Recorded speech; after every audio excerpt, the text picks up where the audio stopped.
Chapter 4 On Budget 4 Reference BLA Debates Volume 5 Part 1 pages 903 to 16 dated 21st February 1939. Dr. B.R. Ambedkar, Bombay City. Mr. Speaker, Sir, this is now the third budget which the Honorable the Finance Minister has submitted to this House. I think it would be an exaggeration to say that the first two budgets which he submitted to this House were not of a very satisfactory character. And probably there were sufficient excuses for the unsatisfactory character of the first two budgets. The first budget that was submitted by him was, as a matter of fact, not his budget. It was probably the budget prepared by the interim ministry, and undoubtedly the finance minister could not be held responsible for whatever blemishes the first budget contained. The second budget had the excuse of having been made in a hurry, without governments having had sufficient time to prepare their plans and to digest the whole thing. But I'm sure none of these excuses or extenuations could apply to the present budget which has been presented to us. It must be said that this is a budget which has been prepared after mature consideration. It undoubtedly embodies in it the full plan which the ministry has with regard to the taxation and with regard to the proposals of expenditure which, from their point of view, are matters of urgency. I think that this budget, therefore, needs to be more specifically scrutinized. Everyone is aware that this budget has been a budget which has caused a great deal of agitation. Those who were expectant have been disappointed, and those who have been hit have called this budget a revolutionary budget. Speaking for myself, when I refer to the revenue side of the budget as well as its expenditure side, my own view is that the proper description of this budget would be that on the revenue side it is a reckless budget, and on the expenditure side it is a senseless budget. This is, of course, no occasion to discuss the merits or demerits of the proposals which have been embodied in the finance bill which is a part of this budget. The detailed criticism of those proposals must wait till the finance bill is presented to this House for consideration. However, it would not be unwise to say, in a general way, what I think of the proposals of taxation which have been embodied by the Minister in the finance bill. There are 6 different proposals in the finance bill. First of all, the bill proposes to continue for a year or more the additions made to the stamp duties and the court fees sanctioned by the Bombay Finance Act 2 of 1932. Secondly, it increases the duty on the consumption of electricity. Thirdly, it increases the stamp duties in certain cities and urban areas on conveyances of immovable property. Fourthly, it levies a tax on leases of immovable property. Fifthly, it imposes a tax of 10% on the annual letting value of buildings in Bombay, Bombay Suburban District, and Ahmedabad City. And sixthly, it imposes a sales tax not exceeding 6.14% on 3 items, namely motor spirit or lubricants, manufactured cloth, and silk yarn. As I said, I do not propose to go into the details of these proposals of taxation. All that I am going to do now is to offer, in a summary way, certain criticisms which occur to me on general principles. Now, with regard to the continuation of a stamp and court fees, I would like to remind the Honourable the Finance Minister that this was a tax which, if my memory serves me aright, has always been objected to by congressmen in the old Legislative Council. Sir, I do not remember a single budget session when congressmen did not turn the budget session into a kind of hardy annual between the finance members on the one hand and the congressmen on the other. A tax which was fought tooth and nail every year, and where congressmen themselves were not prepared to give this tax a perpetual lease of life, should have now been thought by Congress ministers themselves as a tax which should be continued ad infinitum, year by year is, to say the least, a bit of the same policy which congressmen have been following now that they have got office, namely that the things which were then bad are now good, because they are run by congressmen. Very many examples could be cited of that kind of turn of mind. We know congressmen who used to fight tooth and nail because the executive was not separated from the judiciary. They thought that was a most oppressive system, and we have now the same congressmen supporting that. That was the most ideal system.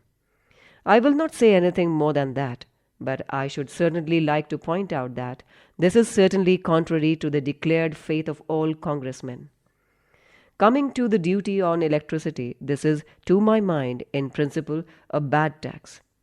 I am one of those who believe that the use of electricity ought to be encouraged more and more, because in the absence of electricity, what people would do would be to burn kerosene oil, which causes a smoke, which is injurious to health, and that ought to be stopped in the best way possible.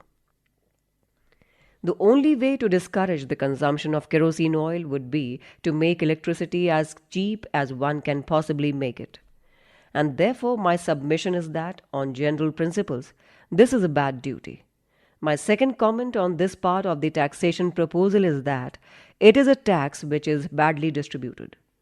One of the most extraordinary things that one notices about this electricity tax is that there is no increase in the tax on the energy used by cinemas and theatres.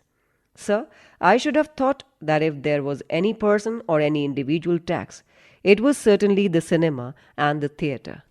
Because if a tax was levied on the cinema or on the theatre, it would certainly be passed on, if not borne by the consumer, upon the persons who go to the theatres and to the cinemas. That would be taxation on luxuries, and I'm sure, although I cannot be absolutely accurate, that instead of spreading the tax, as the Honourable the Finance Minister has done upon householders, if he had increased the rate upon cinema and on theatre, he would have got all the revenue that he intended to get out of this duty. But, as I said, it is an extraordinary thing that the party which has got the broadest back to bear this is exempt, and what is done? What is done is this, that those persons who were hitherto consuming less than 12 units are now taxed, and those who consume more than 12 units, their taxation is increased from 9 pies to 15 pies. Sir, I do not understand the equity of the distribution of this taxation measure. Why is it that people who were hitherto exempt because they consumed less than 12 units are now taxed? Why is it that those who bore only 9 pies, that is 5 NPS, are now made to pay 15 pies, that is 8 NPS, while the theatres and the cinemas are exempted from the operation of this measure? With regard to the third item of taxation, which is stamp duty on conveyances, the increase, to my mind, is quite unjustified.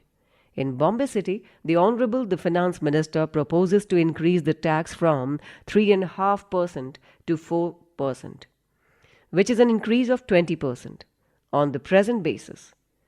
In Pune and Ahmedabad, he proposes a tax from 2.14% to 3%, which is also an increase of 20%. In other towns, which are not to be notified by the government, the tax is to be raised from 1.5% to 3%, which is an increase of 50%, and in the rest of the towns it is to be raised from 1.5% to 2%, which is 33.5%. Reading the Honourable Minister's statements of objects and reasons which is attached to the Finance Bill, I do not find any explanation as to the justification for the increase of this taxation. All that the Honourable Minister chooses to say is this, that it is considered desirable that the stamp duty for conveyances should be higher in urban areas than in rural areas. Why is it desirable? Why the urban areas are more sinful that they should be made to pay more than what they have been paying so far? We have had no answer from the Honourable Minister at all. It is a simply arbitrary act saying that the tax shall be increased without any rhyme or reason. Then we come to the fifth proposal, that is the property tax. This is, of course, is the crux of the whole taxing proposal. Now this proposal, to my mind, is objectionable from the various points of view. My honourable friend Mr. Jamna Das Mehta has already pointed out one of the objections to this measure, and that objection is this, that this government is now encroaching upon a basis of taxation which has hitherto been left for the municipal governments. The Bombay City municipality derives a large part of its revenue from taxation on property. Not only the Bombay municipality derived its revenue from property tax, but similarly, all the city municipalities are allowed to levy a tax upon property. Sir, this competition by government into a field of taxation which is reserved for municipal bodies, I'm sure, will prove greatly detrimental to the growth of local self-government. I will not say anything more on that point, but I will refer to certain other aspects of the proposal, and the first aspect is this. The tenants of the Bombay city have been carrying on an agitation that the rents in the city of Bombay are abnormal and that they should be reduced.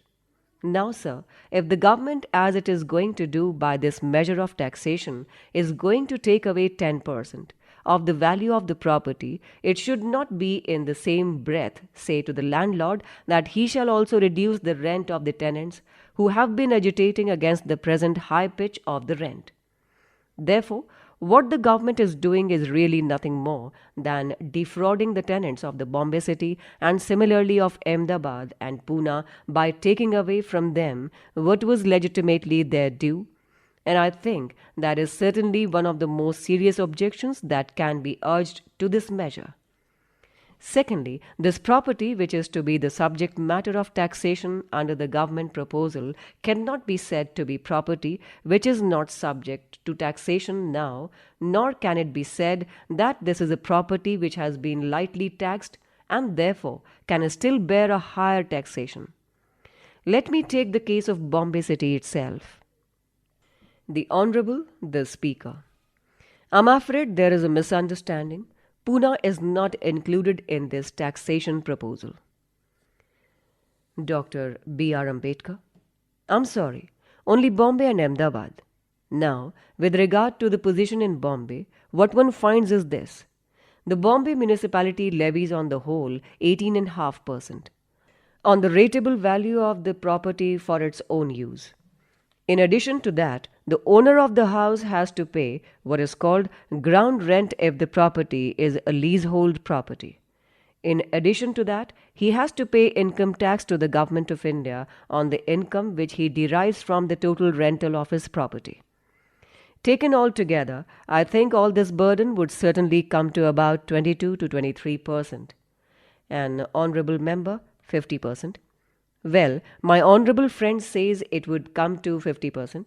He will probably explain it later on. What I point out is this, that it cannot be said that this property is a lightly taxed property. It is a property which is already heavily taxed, and therefore it will be very unjust to impose upon it a further burden of 10%. The next thing that I should like to point out to the Honourable, the Finance Minister is this. He seems to treat this tax as though it was just a rate and not a tax. Well, I have a quarrel with him on that point. What he is levying is not a rate, but it is a tax. The difference between a rate and a tax is this. A rate is something for which you get a specific service. We pay rates to the municipality because in return for what we pay to the municipality, we get direct service. We get water, we get conveyance, we get lighting, we get various other services. It is really a charge for the services rendered, but in the case of what the Honourable Minister is doing, there are no services. Therefore, it is a tax. And I say, although the Minister chooses to call it a tax on property, it is a tax on income, because I do like to tell him that nowhere things pay anything. In all ultimate analysis, it is the man who pays. Things do not pay. If men pay, they pay out of their income. Therefore, it is an income tax. Now, I would like to ask the Honourable Minister why the equitable principles which are always recognized to be the part of a general scheme of income tax are not made the part of this tax. Two things might be mentioned. One thing that needs to be mentioned is this, that every scheme of income tax has in it a basis of exemption. Below a certain minimum, you do not tax. In the present day income tax, the minimum, I think, is about rupees 2,000. If this is an income tax, and I insist and say that it is an income tax and nothing else, why is it that there is no exemption? It is no use lumping all landlords together. I live in Hindu colony. There are many people who have drawn their gratuities from government. There are many people who have received certain accumulations of provident fund. These people have built small houses. In a part of the house they live, and in the remaining part of the house they have tenants. These people pay ground rent. They pay municipal taxes. Is there no consideration for them? Then there are several people who have invested lakhs and lakhs of rupees in buildings and who are doing nothing else but living on the income derived from these properties. I say there is a distinction, and a distinction ought to be made between a landlord of one type and a landlord of another type. Why is that distinction not made here? Take another consideration. A number of these properties, I do not know how many, but a great number of them, are certainly properties which belong to charitable organizations. Take, for instance, the Bombay City. Here we have the Social Service League, the Servants of India Society, and there are many other organizations which can be mentioned which are catering out of the income that they get for rendering assistance to poor widows, to orphan children, to people who have had no education, and giving them medical aid. I cannot understand why a government like this, which has repudiated its responsibility, I am going to tell that later on, with regard to all social services, and has thrown the burden upon the public to provide for such services out of charity, should not show any exemption for charitable organizations. Even the Income Tax Act, Section 4, says that income derived from charities shall not be subject to taxation. I do not understand why none of these considerations have prevailed with the Honorable Minister for Finance. I am sure he will have something to say when we consider the bill itself. Coming to the sales tax, personally I do not like it. I know there are people who believe that it is a good tax and that it may be levied. I have a different opinion about it. To my mind, it certainly smacks of what we in India used to have imposed upon the Indian mills and what was called the excise duty on cotton manufactures from the year 1894. It cannot be anything else except that. If it is shifted by the manufacturer or by the salesman, it is certainly going to affect the consumer. It is certainly going to affect his standard of living. If it is not shifted, if it is borne by the manufacturer himself, then it is going to affect the industry on which it is placed. In either case, it is not a very satisfactory piece of taxation. Now, sir, I am one of those who have always held the view that good things of life do not fall from heaven like mannat. They have never done so anywhere. In fact, if you want the good things of life, you have got to pay from them. Unless you pay for them, you cannot get them. I am therefore one of those who cannot have any conscientious objection to taxation, because I am certainly one of those who believe in having the good things of life and also believe in having to pay for them. The question, therefore, that we have to consider is this: what is all this taxation for? What is the purpose? What good the government propose to do by levying this taxation? It is necessary to remember that the total revenue which the finance minister is proposing to raise by his scheme of taxation is 169 lakhs of rupees. Now, sir, turning to the budget, one must first ask what are the new items of expenditure which this budget includes. Now, I have excluded from the budget certain items of expenditure which merely refer to administrative departments and do not result in direct benefit to what may be called the social welfare of the people. I have picked up from the budget such items of new expenditure which, in my judgment, may be said to be items which affect the public welfare of the people. I find that for irrigation the budget provides 7.5 lakhs. For education it provides 16.5 lakhs. Out of the 16.5 lakhs, 5 lakhs are provided for the expansion of primary education, 5 lakhs are provided for buildings, and 1.81 lakhs are provided for the introduction of what are called basic crafts. Then under public health, there is nothing to report except an item of 5 lakhs for village water supply. For agriculture, there is nothing. For cooperation, there are 7 lakhs. For rural development, which of course means nothing more than the employment of 7,000 itinerary men who would be wandering all over the presidency carrying on some kind of propaganda which the honorable ministers think is going to be helpful to the people. Secondly, there is a provision for 2 lakhs for debt redemption. One thing I would like to point out is this. Apart from the question whether the expenditure that is provided for in the budget is adequate having regard to the needs of the province, the one thing that this House should realize is this, that new taxation is not at all necessary for the new expenditure. As the Honorable the Finance Minister himself has said in his budget speech, out of a total taxation of 169 lakhs, only 44 lakhs are supposed to be necessary for 2 schemes, namely one for expansion of rural education and one for economic rural development.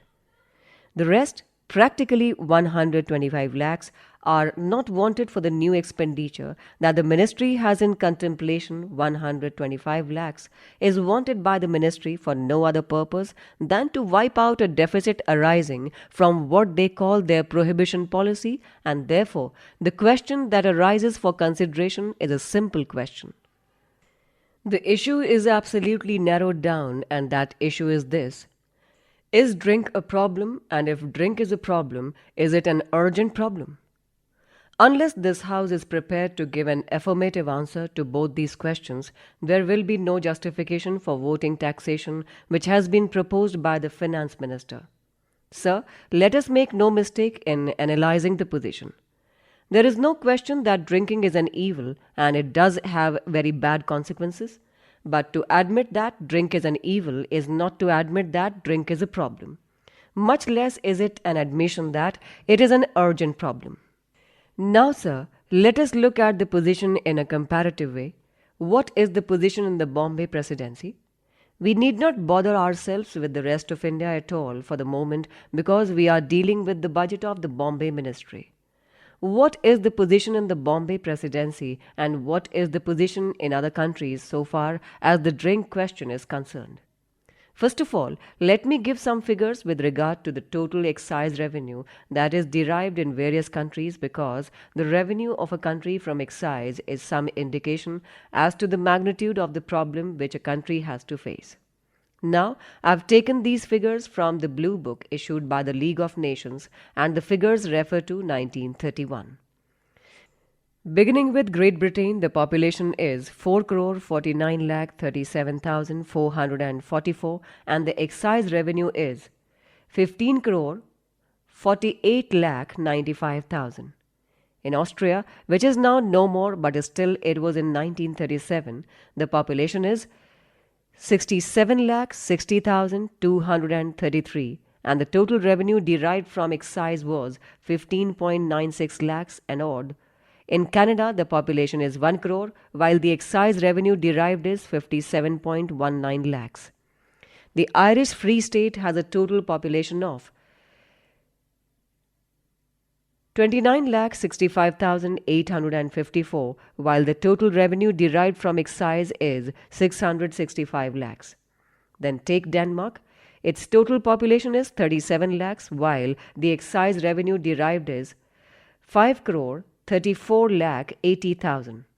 France has a total population of 419 lakhs and odd, while the total revenue derived from excise is 20 crore 70 lakh 79,650. Take now the figures for Norway. Norway has a total population of 28 lakh 14,194 and its total revenue derived from excise is, it is a country where there is a local option, 1 crore 66 lakh 72,600. Now, sir, in the light of this, compare the figures of our presidency. The Bombay Presidency has a population of 180 lakhs. The total revenue from excise is 325 lakhs. Can anyone say that this consumption of liquor in the Bombay Presidency can be said to create a problem which the state must undertake immediately to meet? A man who said yes and gave an affirmative answer who would certainly be a man who has lost all his bearings. Laughter. Take another test. Take the consumption of liquor, and I take these figures from the report submitted by the government of Bombay itself. What is the total amount of liquor that the people consume? Now, the Blue Book or the administration report issued by the government of Bombay say that the average consumption for the whole presidency works out at the rate of 3 drams per head. I'm told that it is less than an ounce, in fact, 1/4 of an ounce, and my honorable friends opposite call this a problem. In a rural area, consumption is 1.8 of a dram, and taking towns together, it is 8.2 drams, not even an ounce. Take again the revenue basis of the Bombay presidency, and I'm taking here now the largest item of consumption, namely the country spirit, which of course figures the largest in our excise. What is the revenue that this presidency derives from our country spirit? The report says that the total amount derived from country spirit is rupees 1,54,43,750. That is the total for the whole presidency. Now, let us distribute this between the urban area and the rural area. According to the administration report, there are 33 towns in the Bombay presidency. These 33 towns together total up in point of population about 29 lakh of people. How much revenue is derived from these 33 towns from country liquor? The revenue that is derived is fully a crore of rupees from these 33 towns. That means that the balance of the population, which does not live in the towns but live in the villages, and that is according to my calculation 1,52 lakh, consumes not more than 54 lakhs worth of a country spirit. Working that out per head, it means that every individual consumes no more liquor than worth 5 annas, within bracket 31 NPS in a year. Let me analyze the total figures in the towns a little further. In the towns, as I said, 21 lakh of people consume liquor worth 1 crore of rupees. Is that correct? We all know that women in this country do not drink, and even the most habitual drunkard would not tolerate his wife sipping even a dram. Also, children do not drink. Therefore, making an allowance for women and children, I think we would be justified in deducting about 75% of the population of the towns as a non-drinking population. If you deduct that, then it comes to this, that about 10 lakh of people are the people who are affected by what is called the drink evil. Sir, with these figures before me, I claim to say that, with these figures before him, nobody who is a fair-minded person would be able to say that drink is such a problem in this country that it ought to be tackled forthwith. Now, sir, I know there are people who have the United States of America as their model and who think that because the United States has carried out the policy of prohibition by amending the Constitution of the United States in 1919, this country ought to follow that lead. But, sir, it is necessary for us before we run amok, if I may say so, to consider what the position was in the United States. I have here some figures of the problem as it existed, the magnitude on which it existed in the United States before the Constitution was amended in 1919. What was the total consumption of liquor in the United States? According to the book Prohibition by Feldman, the position was this. Between 1910 and 1914, the total per capita consumption of distilled spirits, wines and beer in gallons was 22.43 per individual. Between 1905 and 1910, it was 21. Between 1900 and 1904, it was 18.77. It will be seen that the consumption per capita was rapidly growing. Between 1900 and 1901, it was 18. Between 1905 and 1909, it was 19.46. And between 1910 and 1914, it was 22.43. Surely, our conditions cannot be said to be in any way comparable with the position in the United States.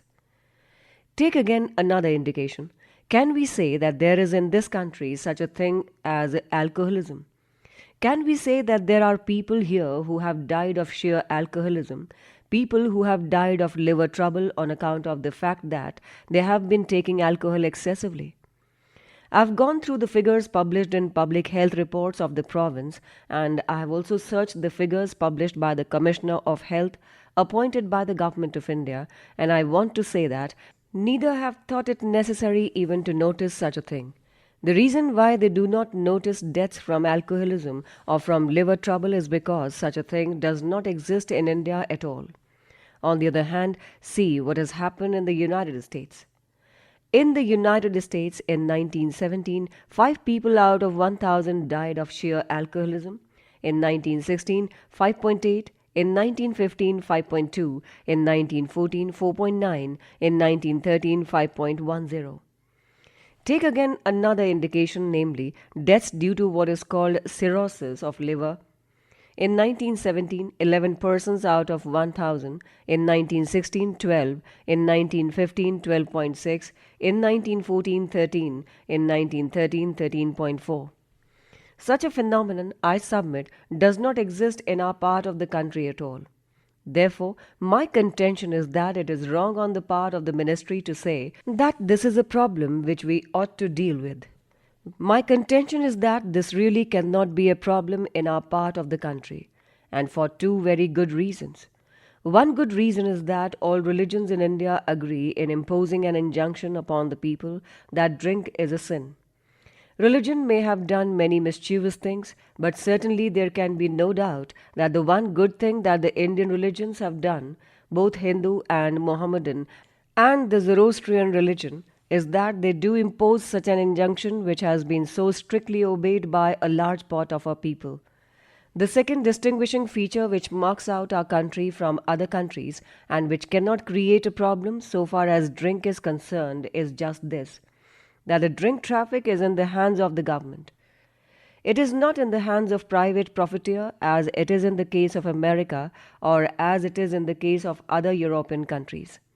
The government is a responsible body, is subject to public opinion, is subject to the opinion of this House, and therefore can never do the mischief which a private profiteer can do.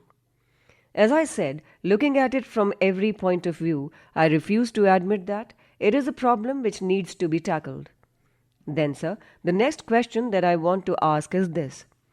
Is this such an urgent problem that we must keep aside everything and deal with it first? In order to answer that question, it is necessary to bear in mind what the different needs are of the people of this province. Are the other needs fully satisfied? Are they tolerably satisfied, so that because they are tolerably satisfied, we ought to keep them aside for the moment and tackle this one and only question? Let me take a few illustrations. First of all, take the question of education. With regard to adult education, the position in this province is this. So far as males are concerned, only 14.3% of the male population is literate. So far as the female population is concerned, only 2.4% of the female population is literate. That means that practically 86% of the male population and 98% of the female population needs still to be taught the rudiments of education so that they may carry on the activities of their life without falling a prey to the machination of other classes. We have had a committee appointed by the government to report upon this matter. That committee has made its report, but I do not find any provision made in the present budget to carry out the proposals made by that committee. Take children's education. What is the position in this province? In this province, one thing which is absolutely undeniable is this, that this government have repudiated their responsibility in regard to college education. I think there can be no doubt on the point. This government do not regard giving higher education to the boys of this province any business of theirs. That has been left by government to private agencies. With regard to secondary education, the matter is more or less on the same footing.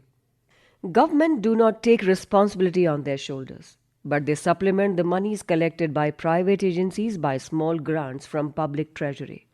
Therefore, we are really under a very limited field of activity so far as education is concerned. Then, primary education. What have government done with regard to primary education? From the figures that I have been able to collect yesterday, I find the present position is this.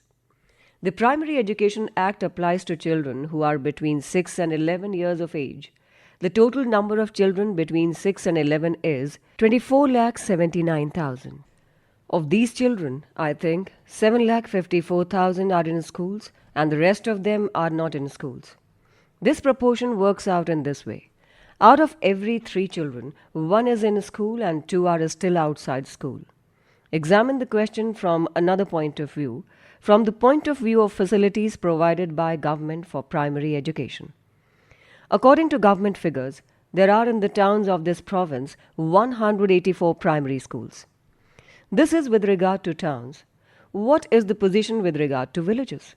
The total number of villages in this province is 21,484. Out of these, only 8,599 villages have got schools and 12,885 villages have no schools at all. That is the position. Government do not even care to provide facilities for them, apart from the question of carrying out the provisions of the Primary Education Act. Now, sir, one curious thing which strikes me at any rate, and I do not know whether it strikes the Honorable Finance Minister, is what would be the cost of making primary education compulsory. According to the figures worked out by the Primary Education Committee, what Bombay government need to make primary education compulsory is 1.30 lakhs. Now, sir, that is just the amount the Honorable the Finance Minister is raising by his taxation proposals. Apart from the questions whether the taxation proposals are good or not, confining my attention to the question as to the best method, the proper purpose for which the money ought to be spent, the question that I should like to ask of the Honorable the Finance Minister is this. You are raising practically 1.30 lakhs of rupees. It is necessary that you should spend this money on improving the lot of a drunkard, or should you spend this money on educating children who do not get education? What is the choice that you make? That is really the whole question. Is this education of children more important? Is this the education practically of 17 to 18 lakhs of children less important than the lot of 10 lakhs of city people who choose to drink? Sir, I do not believe in it. I am a teetotaler and I wish everybody was. But the problem is this. If you give me an educated man who is also a sober man, I welcome him. But if you tell me to take sober man who is a fool, who is a dud, who does not understand anything, I for myself would prefer a man who drinks but who knows something. That is my position. I think that is the position which ought to be considered by the Honorable the Finance Minister when distributing this colossal taxation which he is levying on the province.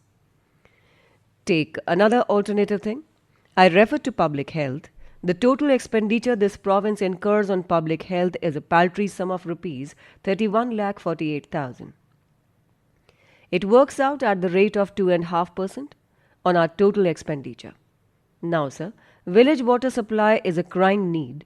There are hundreds of villages which have no water supply at all. Anyone who goes to the villages will mark that every village in this province is nothing else but a dung heap. It is a misnomer to call it a village. It is a misnomer to call it a place fit for human habitation. The improvement of the insanitary condition and the abomination that exist in villages is certainly the crying need of our province. Hundreds of people are dying from malaria and dying from all sorts of diseases. There are hardly any dispensaries. There is hardly any provision made for distribution of medicine or medical treatment. There is no water supply, as I said. Last year, a provision of 10 lakhs was made. We do not know how that money has been spent. This year, I find there is some provision made, about rupees 8,55,000. What is all this having regard to the enormity of the want? Hundreds of people are dying by reason of the fact that there is no medical aid, no clear water to drink. The finance minister has chosen to spend this money in saving the souls, to use a biblical expression, in curing the souls, or in being the curate of 10 lakhs of drunkards in Bombay and Ahmedabad. Then, sir, take another point. The same point has been made that we are taxing the city dwellers, we are taxing the urban population. Why are we taxing the urban population? The reason why we are taxing the urban population is because we want to improve the amenities of the village folk. Is there anything of the kind done in this budget? If the Honourable Minister was really doing the thing for which some friends of mine have given so much care and attention, I shall be very glad. On whom is it spent, this tax of 1.69 lakhs? He spends on the drunkard who lives in the town. The poor man in the village does not get any benefit out of it. Take, for instance, one single item, namely the land tax. The total of the land tax in this province is rupees 3 crore 38 lakhs 63,000. 10 lakhs were remitted last year. This, of course, is not a permanent reduction. It is indicated in the budget that there will be a total permanent reduction of something like 40 lakhs. That means that the rural population will still have to bear 3 crores of land revenue. The question I would ask the finance minister is this: if he is raising this tax of 1.69 lakhs from the city dwellers, why is he not wiping out the land revenue altogether? Personally, I would be very glad indeed. I will withdraw all my opposition to these taxation measures if he spends all this money on wiping out the land revenue. Is he doing that? Why is he not doing that? Now, sir, there are just one or two points which I should like to touch upon. In this budget, the Honourable the Finance Minister seems to take credit for two things. One is that after all he is levying all these taxes from the urban areas. The second is that taking things by their total, there is no additional burden imposed because what is levied by way of a new tax is remitted by prohibition, and therefore on the total the sums are equal. Now, with regard to the first question, I should like to draw attention to some important figures.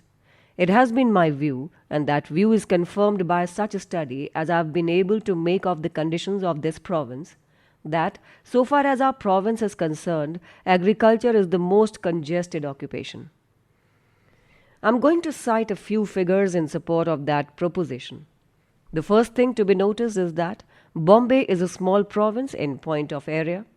The total area of this province is 76,735 square miles, which is really just one half of the Madras Presidency, two-thirds of the Punjab, of the United Provinces and of the Central Provinces, and just a little less than Bihar and Orissa. Now, bearing this in mind, compare the area that is actually sown for purposes of cultivation for raising food crops. In Bombay, the total area that is sown is 3 crore 28 lakh 1,971 acres. Now, as I said, although our province is small in area, the area actually sown in our province is just the same as that in Madras, a province which is twice as big as Bombay, and that in the United Provinces. It exceeds the area sown in Bihar and Orissa and in the Central Provinces by about 8 million acres, and what is sown in the Punjab by about 6 million acres. My contention is that shows that agriculture is the most congested industry in this presidency, that almost every inch of area which can be utilized has already been utilized, and that, therefore, there is no use driving people to agriculture. Take again a further comparison, that of the cultivable wastelands. In the United Provinces, the cultivable wasteland is 10 million acres, in Madras 13 million acres, in the Central Provinces 14 million acres, in the Punjab 14 million acres, and in Bombay it is only 6 million acres. Sir, that being the position, the view I take is, and I say this with full deliberation, that the salvation of this province, and if I may say so, the salvation of the whole of India lies in greater urbanization, in reviving our towns, in building our industries, in removing as much population as we possibly can from our villages to the towns. What is there in villages? After all, our village folks have no capital to run their agriculture in the best way in which agriculture ought to be run. Population is increasing every decade, and land is being fragmented every time a man and heirs come on the spot. Everywhere the situation is as bad as one could conceive it. The only way by which you can increase the standard of living of the people in the villages is not to give them an antiquated machine like the charkha, or to force them to weave cloth which they cannot sell in a competitive market. The way to increase the standard of living is not to destroy industries and other revenues of service in the towns and force them to go to villages. The way lies in the other direction, namely, in taking away as many people as you possibly can from the villages and bringing them to the towns, giving them employment in industries, and establishing better ways of economic life. That is the way, sir. I have no hesitation in saying that a man who is bent upon breaking up such little industry, such little urbanization as we possess, is certainly no friend of the people. If I may say so, I look upon him as an enemy of the people. Now, as regards the second point, my honorable friend says, after all, what am I doing? Am I adding anything to the total? No. I am raising rupees 1.69 lakhs, but I am also giving up 1.25 lakhs of the drink revenue and 40 lakhs of land revenue. I do not know whether he is serious in taking credit for this. If he is, I would remind him of the potter who was given a certain amount of potter's clay. Sir, if the potter, instead of making a Ganpati, made a monkey out of that clay, or instead of making a good elephant out of it, made a donkey, would you say that the potter was a good potter because he did not use more clay? I wonder what would be the answer. This is nothing else but making a monkey out of the thing. Nothing else but that, therefore, sir, in my judgment, as I said at the opening of my speech, this budget, so far as taxation is concerned, is a reckless thing, and so far as expenditure is concerned, is a senseless thing. Sir, we all ought to realize that this presidency of the most highly taxed presidency, the per capita taxation in the provinces of British India is, these are not my figures, they are figures that I have taken from the speech my honorable friend, the finance minister, delivered last year. Bihar and Orissa, rupees 1.29, Bengal 1.78 rupees, Assam rupees 2.26, Central Provinces rupees 2.72, United Provinces rupees 2.29, Punjab rupees 4.43, Madras rupees 3.26, Sindh rupees 4.90, Bombay rupees 6.00. This alone will show that we are a very heavily taxed people. As a matter of fact, our expenditure also is so regulated that we have really very little to spend. We have really, as a matter of fact, very little margin for the purposes of our expenditure. Practically, the cost of collection in this province makes up 15% of our revenue. Superannuation is 10%. Interest takes away 10.5%. Law and order, including justice, politics, and jails, takes away 18% of our revenue. And what little remains is spent on the other subjects, which may be said to be subjects of public welfare. This is the position. In fact, it is a very tight corner. So far as the revenue is concerned, our capacity is less, and so far as our appropriation are concerned, many items are such that they really do not give us anything by way of public welfare. In a situation like this, I think it was but necessary that the Honorable Minister for Finance ought to have been more cautious than he has been. I am sorry to say that he has not. Within bracket, applause. Chapter 4 completed.